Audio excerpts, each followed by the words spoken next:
കോട്ടയം ചങ്ങനാശ്ശേരി മാതാ അമൃതാനന്ദമയി മഠത്തിൽ അമൃതദീപ്തി സമാഗമം നടന്നു.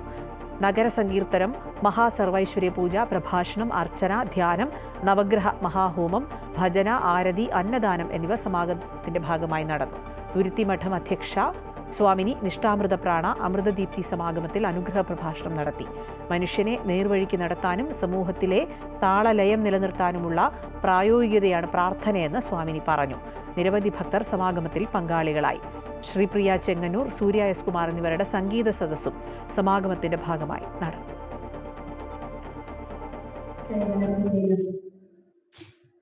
സത്യദർശനത്തിന്റെയും ഈശ്വര സമർപ്പണത്തിന്റെയും ആദർശമായ അമ്മയാണ് നമ്മുടെ എല്ലാം ആത്മീയ